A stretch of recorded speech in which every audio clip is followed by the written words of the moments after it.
guys, and welcome back to True Tea Lifestyles Show.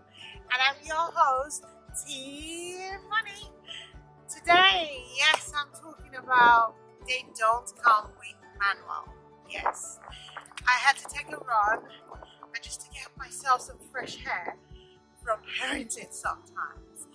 And it's okay to do that. And as parents, this is not just to moms and dads and aunties. I think this is to all of us parenting children.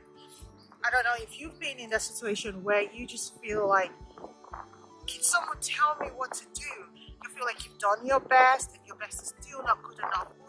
You're doing everything you know how to do and you still don't have the right answers to that situation. It's okay to take a wrong care. And the second point, it's don't be too hard on yourself.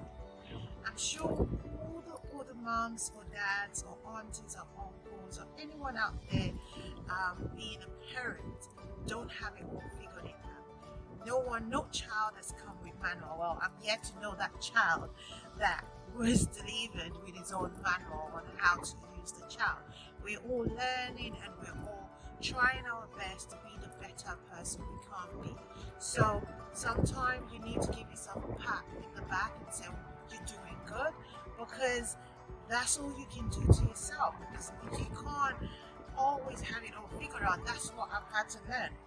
Being a mom for myself, I've had my times where I have wondered what my parenting skills are.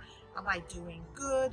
I sometimes even kind of try to compare myself to other parents, and I just realized that all children are different. My kids are all different. They have their own personality, and I can't use one training technique I've used for one for the other. Yes, sometimes you can have the similarity because they are all trained and in one house, but they still have their peculiarity, and they have their own self and our own style that works for them.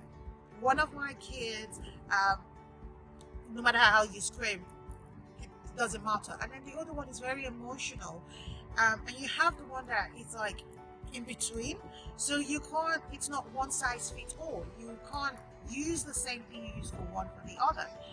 Again, number 3 point for me is that we need to be flexible enough to accept training. So i.e. read books, go for parenting seminar, and if you can't physically do that because of obviously the pandemic we've got at the moment, there's YouTube, there's books, there's podcasts on parenting, and there are a lot of people who have done a lot of they've put a lot of information out there about parenting that you can learn and pick the one that works for you.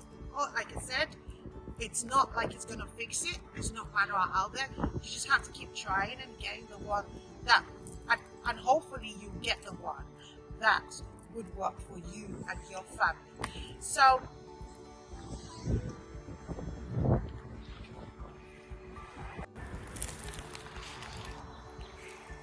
the next point for me is make sure you be a good role model to the children, because kids, like they say, are like sponges. It's what they see you do, they will reproduce.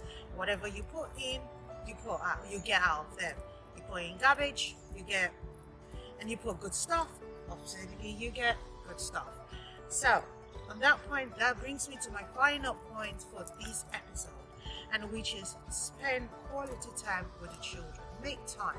I know in this busy life we all wondering, or we have to hustle and make try to follow our dreams and do the best we can, but making time for with these children makes a lot, like it's the best thing you can ever invest in your children, because at that time communication gets better. They understand where you're coming from, you understand from where they're coming from, especially with children in this time and this generation. Their generation is slightly different from my generation. My generation is slightly different from my parents' generation. So it's about communicating and hearing them out, seeing what their opinion is, and hopefully we can all do it together. Like I always say to you, we're in it together and we can only try. Till I see you on my next episode. Stay tuned. Stay safe and God bless.